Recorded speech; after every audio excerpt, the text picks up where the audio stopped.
So abundance to me is about living your life to the fullest, fulfilling your purpose, and enjoying the process, embracing the process, seeing challenges as opportunities to grow and expand, seeing things that are happening for you, not to you, because we can't grow into abundance without challenges.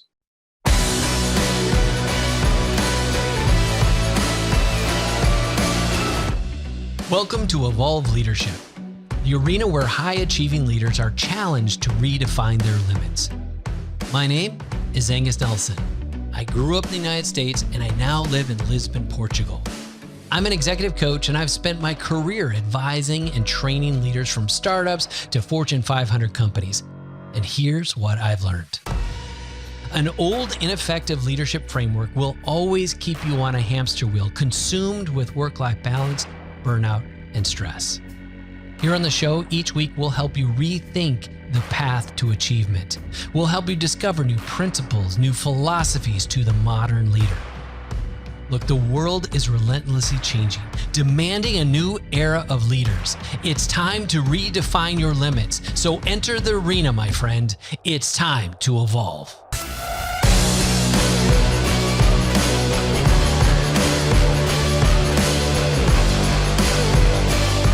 Welcome to the show today. So great to have you here. We have a guest for you that I met online. It's interesting because some of the people I bring on the show are people I've had some relationship with, I've met in person, but who we're going to talk to today, Chris Salem, is someone we started conversing through LinkedIn.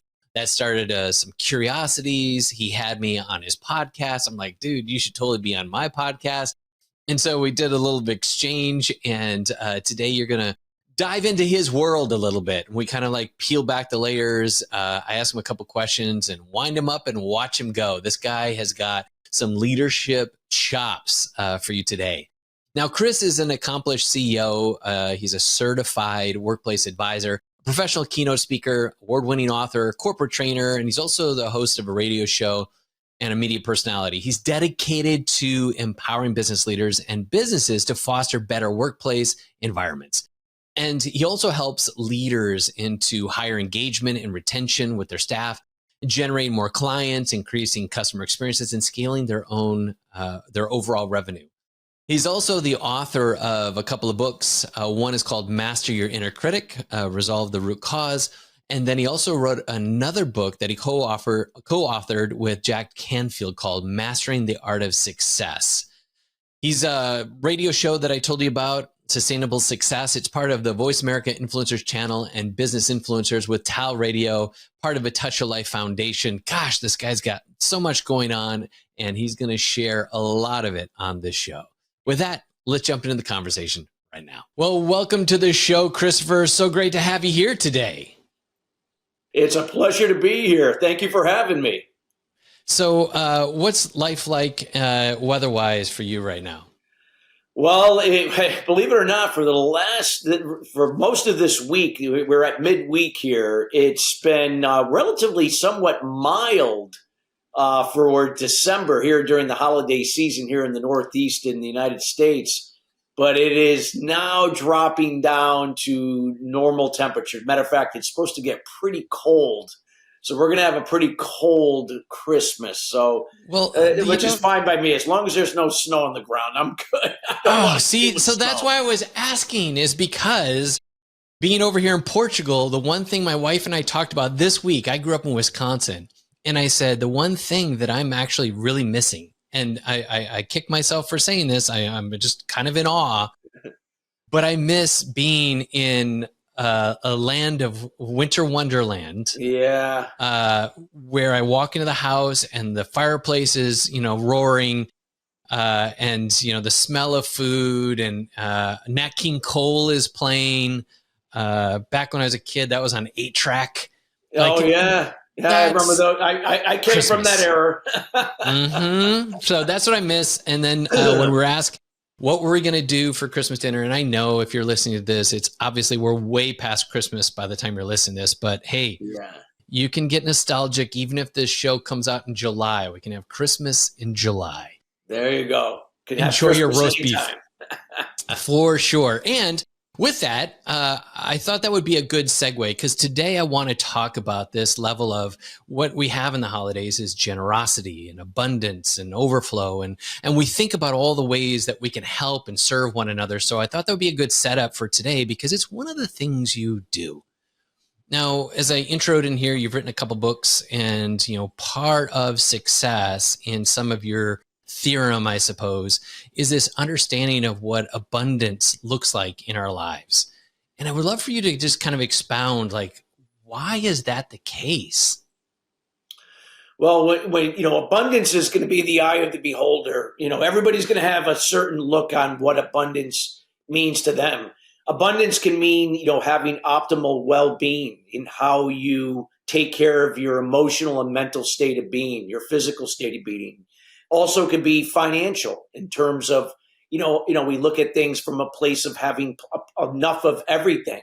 There's no lack or no scarcity in any aspect when it comes to wealth. And, some people live below their means. Some people live at that same level, or some can live above and beyond. But nonetheless, abundance is going to be in the eye of the beholder. And one of the things that I look at is always finding that harmony. Abundance to me is about harmony, that it's never going to be balanced, but that harmony, that give or take, and how we take care of ourselves, how do we address our people around us that we truly love, our families, our friends, then also, why and what you do in your career to create impact and help others. And then, of course, the exchange of money for the value that you bring in terms of how you can now take that money and use it in a way to help, create a legacy for your family, create an impact in your community, industry, whatever that may be. So abundance to me is about living your life to the fullest, fulfilling your purpose, and enjoying the process, embracing the process, seeing challenges as opportunities to grow and expand, seeing things that are happening for you, not to you, because we can't grow into abundance without challenges. Well, so let's kind of peel back some of the layers because I know when people nobody wakes up in the morning and says like, I want to be scarce. I want to be poor. I want to be like, nobody wakes up for that, but we do wake up wanting and oftentimes desiring more, quote unquote, more. And again, fill in the blank what that looks like. And what I hear you saying is abundance isn't necessarily more. Abundance is kind of like being happy with what you have. And there was a quote that I pulled, right? Grateful, gratitude. You said true prosperity is about what you feel about what you have and own, not actually what you have and own. Yeah. And yet our westernized society paints this picture of, striving and earning and hustling to get more and more and more. What's been your observation on how that's played out in people in the corporate world? Well, I find that if you measure your level of prosperity and abundance by what you have, material things, what kind of car you drive, what size house you live in, how many bedrooms and bathrooms do you have in your house, or how many homes that you have, and while, things like that can be somewhat important, that doesn't measure your true worth of prosperity. There are many people out there that truly live prosperous lives of meaning. They feel fulfilled. They choose to be happy, and it's not defined by about the number of resources or assets that they have. When we leave this world, we're not taking our car, our house, our Rolex watch with us. We're going to leave that with our loved ones or somebody or something. So so to me, prosperity is a state of being. It's this choice that we make each and every day to be happy, to be grateful for where we are. Doesn't mean you're settling or conforming to where you are. It's being happy and grateful for where you are at and striving to achieve what is important to you, but knowing that you're doing it for the reasons that are truly important for you, not what society has said that this is what prosperity is, or certain people saying that until you get to this level, then you can be truly prosperous. You get to decide what prosperous means to you. You get to decide what that means. And those are the things that when you can be grateful for where you're at and be grateful for what you're becoming in the challenges and obstacles and problems that you are now persevering through, you learn to be and become more. And when you do, you're able to do things differently and have different and better results. So, persons listening to this, they're working a corporate gig, or perhaps they're a founder and they've got these mandates upon them, their organization, their teams that they've got to meet up to. And they're in a place where they feel this desperation, this pressure, this need to make a move, to switch things around. But they find themselves in this place of, in the definition of this conversation, a place of scarcity. I don't have enough. My team's not good enough. I'm not good enough. Maybe I don't deserve or I'm worthy of this role or this opportunity. Maybe I don't have what it takes.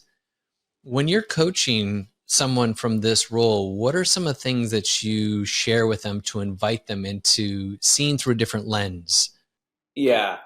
I would say that, these are the things that many, many people in the world experience at certain parts of their life or throughout their entire life.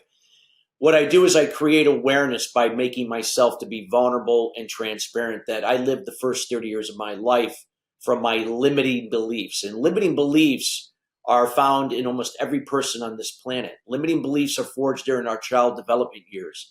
These are the beliefs that become ingrained at the subconscious level from what we observe growing up through our parents, usually because we're in our homes.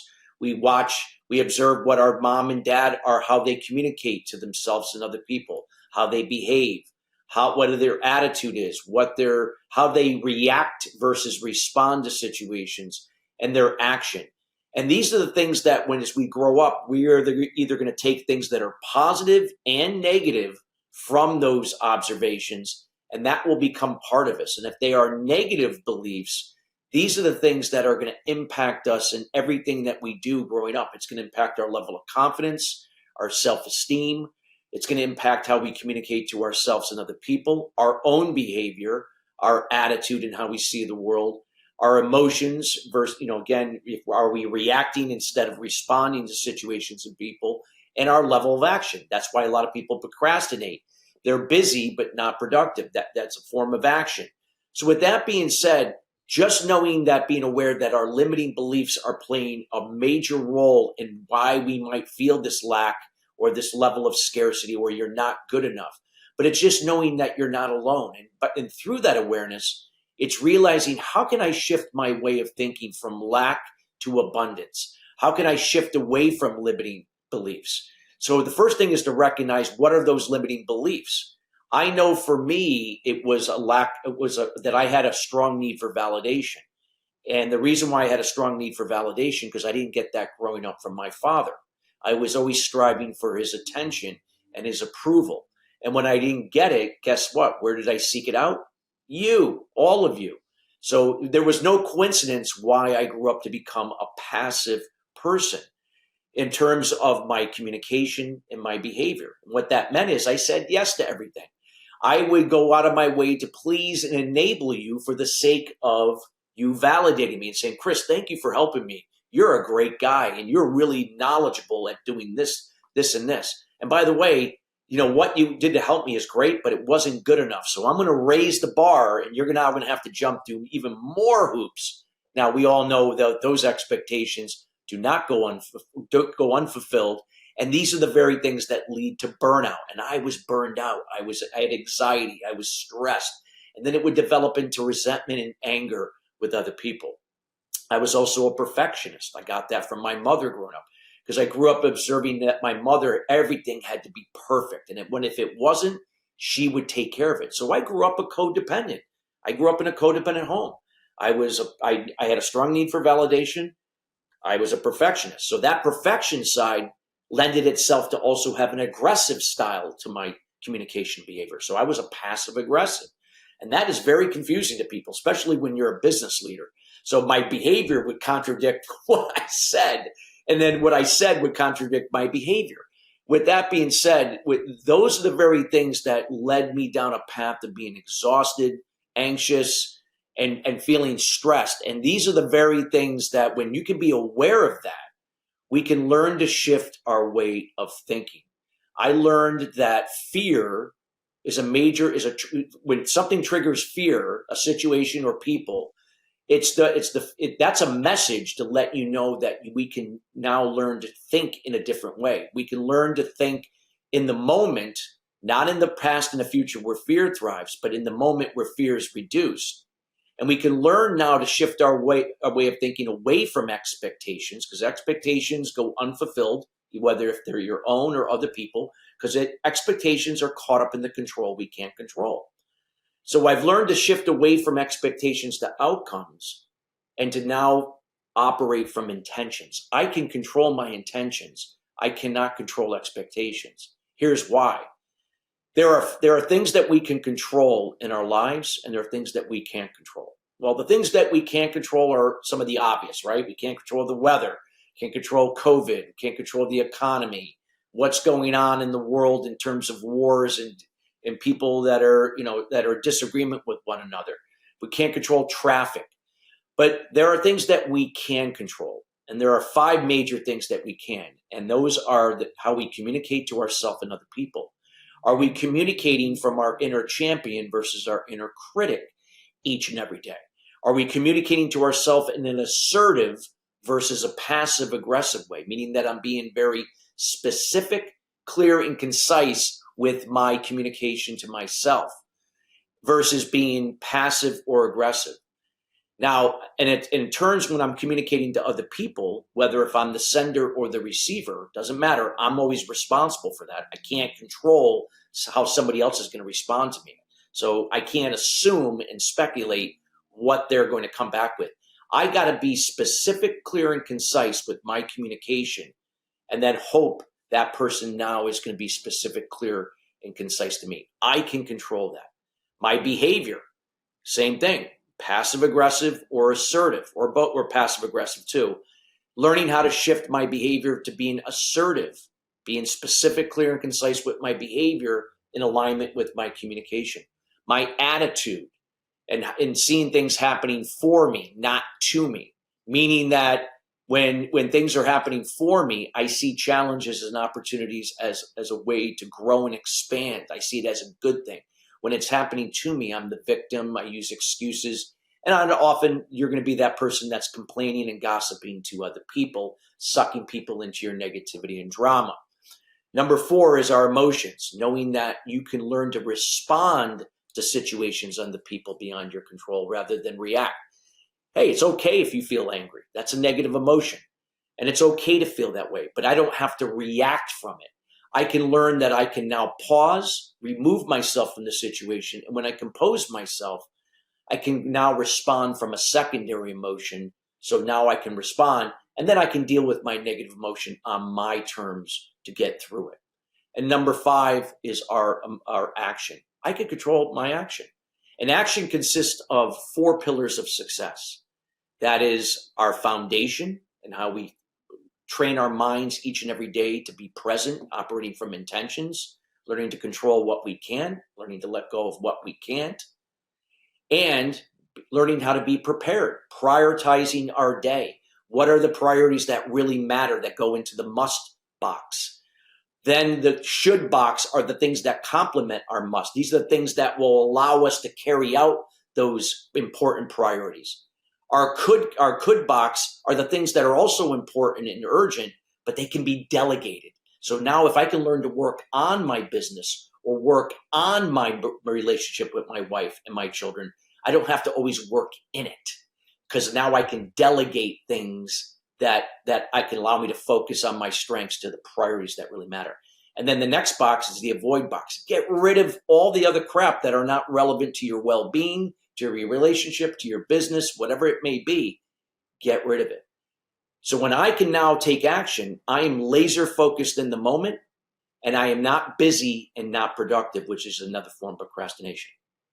Those are the things that if you could focus on those 5 things daily and let go of those same 5 things in other people, because I can't control your communication, I can't control your behavior, I can't control your attitude, I can't control your emotions or your action. Those are the things that can start to shift one person at a time, then a team, and then an organization. Those are the things I would share. I know that was long-winded, but it was to illustrate a point. This is a process.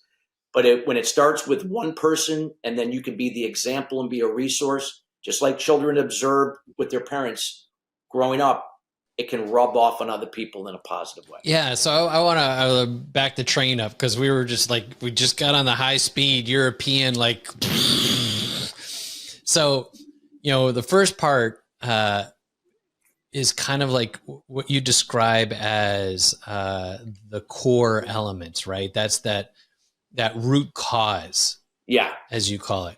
So there are elements from our background, from our childhood, from things that either we've done or have been done to us. And we built a story around that. That happens to us a lot, right? And Yep. so if we allow that to happen, then we're in this place of creating our own chaos. Everything we attach some kind of meaning or judgment to. And I like to say it's kind of like a bruise, like the neurons in your brain, the pathways or whatever. It's almost like it's a neural highway that when someone says something in a certain way or a certain tone or a certain thing, you'll respond impulsively. Like you just respond. You there's not even a logic to it. There's not even a thought. It just, you respond. Like when someone has that tone, you can't help but get defensive. Someone has that tone, you can't help but get sad or feel shame. So we have all this bullshit in our heads, right? Every one of us has it, as much as we think we don't. And even some of the most highest, performing individuals have this. So the self-awareness part is kind of where it begins, and what I find oftentimes is sometimes we're not even aware that these things are happening. Oh, absolutely. We're kind of, right, living by default or living just in the moment and not like understanding why or how I'm doing what I'm doing, much less how it's impacting my team, my spouse, or myself.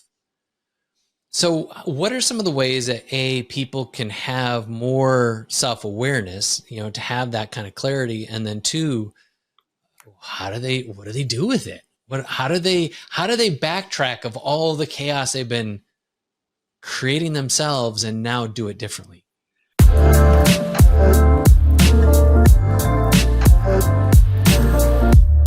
Before we continue, I want to acknowledge something important. By listening to this show, you are taking a step that many leaders are frankly unwilling to do, and that is invest in yourself.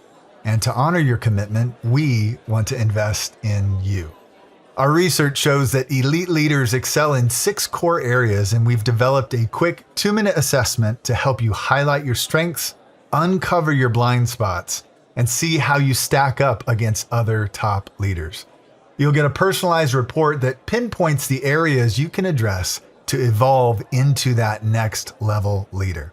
So, to see where your leadership stands, go to rankmyleadership.com. Now, back to the show.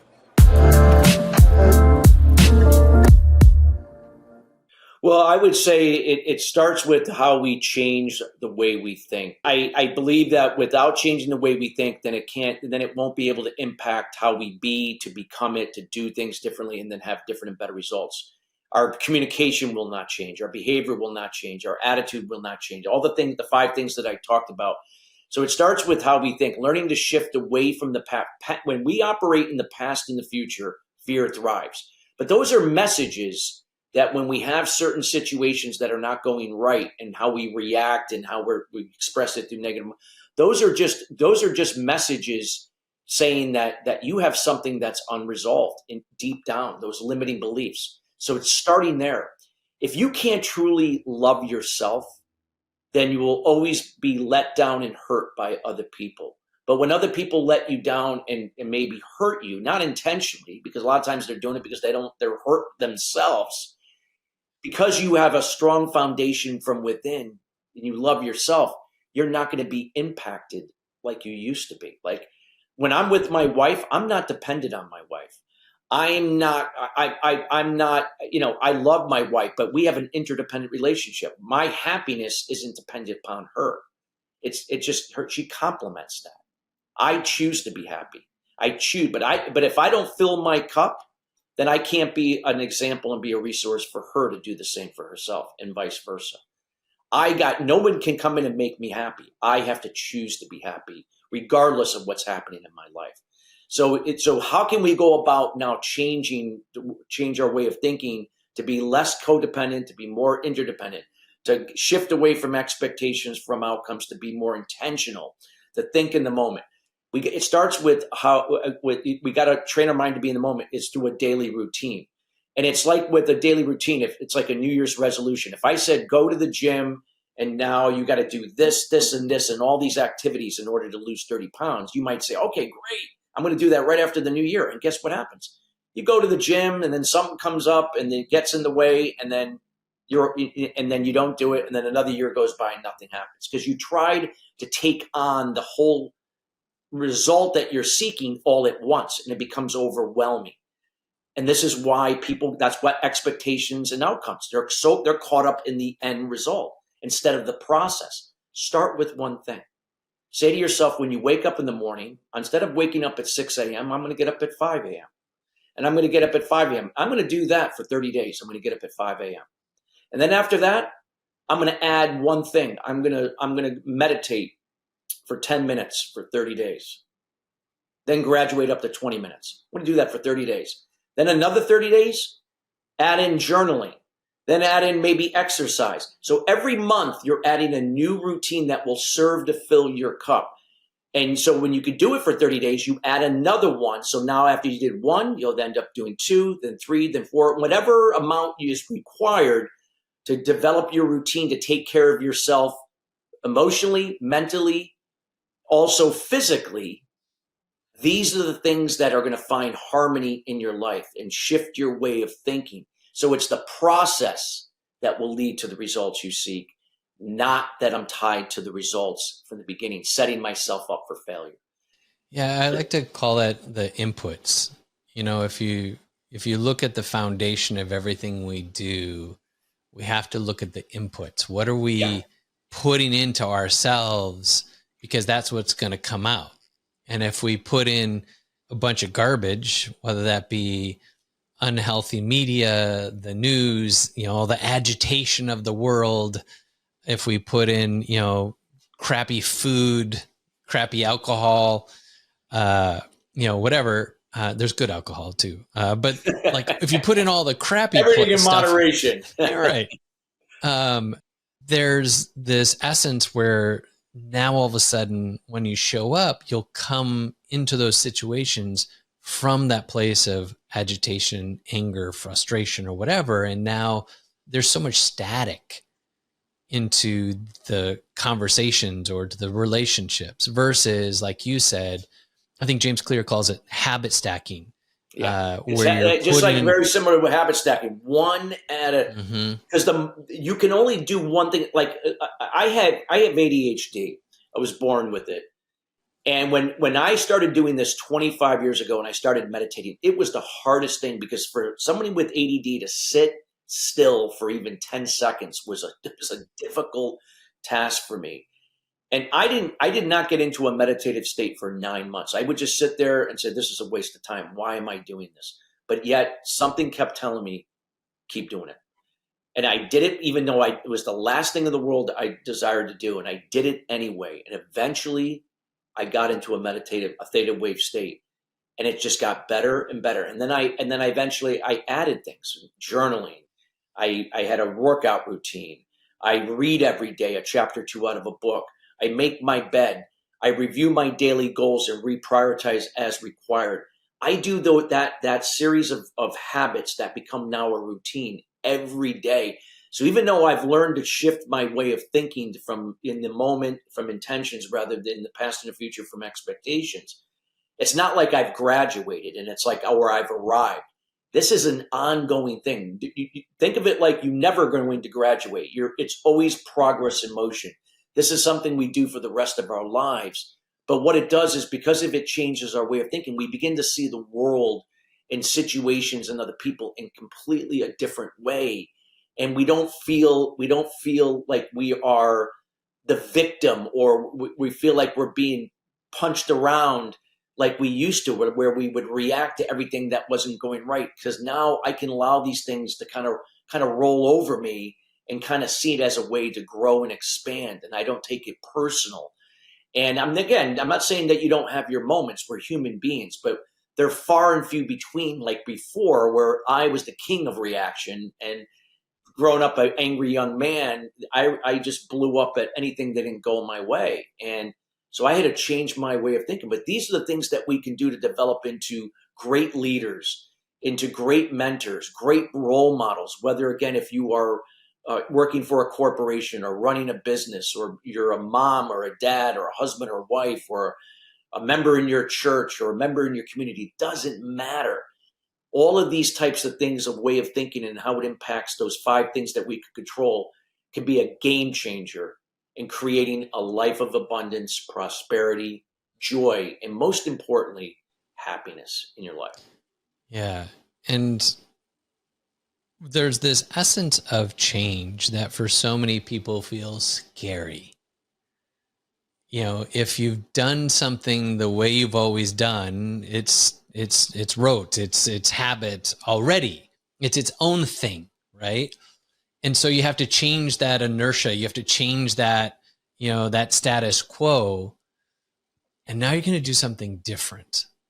And 2 things that come to mind. One is, if you're still stuck in that scarcity mindset, then you think, if I do something differently, I might lose what I've already built, or lose what I've already created, or in some way screw it up.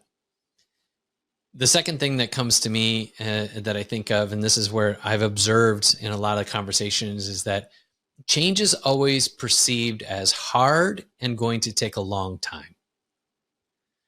To which my argument is neither one is true, because once you get onto the change,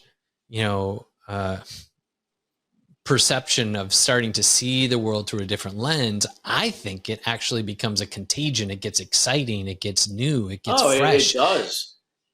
I think as you learn to change your way of thinking, you begin to shed the instant gratification thing that we've all been grown up to learn. We learn it's embedded in our subconscious mindset from the time we're born. We're bombarded with it with commercials and TV and social media. And when we can learn now to really, really embrace the small wins in life, the small victories, because those small wins and small victories become bigger ones. And we begin to have more gratitude. And I don't know about you, but I've learned throughout this process that I get more joy and more satisfaction in the small wins and victories and the process itself. So when the end result does happen, may not always be 100% verbatim to what I envisioned, but within range, it's great and it's wonderful, but it's not to the same level as what built up to it. That's why enjoying the process is what it's all about, because that result's going to come and go, and then you're going to move on to the next one. And then it goes back to what you were talking about before. Fear, you said, in the past or the future, but the only thing we really have any control over is the present. Somebody once, I've said this to my audience before. You've heard me say this, where I say, today is an acronym. It's the only day actually yours. And it's the only thing we have power in. What we put into today builds momentum or trajectory for tomorrow. And we don't have to be afraid of today, because we're an active participant, an active involved, party. And so we're taking those inputs, taking those habits, and we're putting them into a place where now we have that abundance. We have that gratitude and appreciation, that peace, that happiness. This is the abundant life. That's the overflow. That's the source. That's the supply. That's optimal living. You call it the prospreneur? Prospreneur, yeah. Prospreneur is just a term that you don't have to be an entrepreneur to be a prospreneur. Prospreneur is just a way of life and doing business that we, again, just how we think, how we see situations and people in a completely different way. I like if I get on a plane the night before, knowing that I'm leaving the night before to go to an important meeting the next day, because I'm leaving just in case if my plane does get delayed or God forbid gets canceled, I can get on the flight and get there and still make it in time. But let's say, for instance, worst case scenario, even though I prepared properly, I left ahead of time, and somehow I can't get out now to that meeting. Now, what am I going to do? Beat myself up? This couldn't be at the meeting because, it was beyond my control. I made every effort. Even if the other person doesn't understand, it is what it is. I mean, I know it's easy to say and to do as another, but this is life. But when we can learn not to react and learn to really focus on what I can control. And if I didn't fulfill my intentions to my highest capability, to something I'm striving to achieve, well, that's on me then. Now I got to find out, what can I do that I didn't do yesterday? What can I get better at? That's why I use the four pillars of success. I always make sure I'm nurturing my foundation here and my values. I'm always preparing, again, prioritizing, making sure, and scheduling and making sure everything, I'm focusing on those must priorities. I'm executing, following through on my intentions, and then I'm measuring, seeing what works, what doesn't work, and then repeat the process. And those are the only things I can do. I could do that for how I take care of my well-being, physically, mentally, emotionally. I do this financially, and I do this for all the 8 pillars of wellness. My relationship with myself and others, social wellness. We talked about emotional wellness. We talked about financial wellness, physical wellness. Then there's spiritual wellness. I have to learn how to believe in myself just as much as I believe in my higher power. A lot of people believe in their higher power, but don't believe in themselves. It's a two-way street. My intellectual wellness. That's why I read every day. I have to nurture and build my brain muscles, because if I'm just constantly on social media or watching TV, that isn't helping me. I have to read. I got to do puzzles, trivia, things that are going to get me to keep my mind sharp. Occupational wellness. You might be working for someone. It may not be your dream job, but you could always find purpose of why you're doing what you're doing. So I always got to keep reminding myself, what is my purpose in my role, what I'm doing right now occupationally. And then environmental wellness. It's looking at my environment, where I live, my car, my workplace. Is it organized? It doesn't have to be ultra organized, but if it's cluttered, then there's clutter here. I'm not allowing proper flow, the life energy to kind of flow if I'm not organized. So if I can now find harmony with those 8 pillars of wellness, because they can go either way. They're like dominoes. If one is not doing well, it's going to impact the others. So I got to strive for that harmony. Those are the things that keep things moving forward and keeping us in a place of feeling abundant, feeling joyful, prosperous, and again, choosing. And is it always going to be easy? No. But it's not seeing it again as happening to you. It's happening for you. I love it. So if you're listening and all of this sounds like we are talking some other foreign language to you, you're in the right place, because that which, I've said this before, that which has the most power to transform you will at first defend you. So if this sounds like something you want to label woo, if this is something you want to label something other, then I would tell you, listen to your intuition in the context of this level of wellness, this level of intention, this level of showing up for yourself is the path to set you free.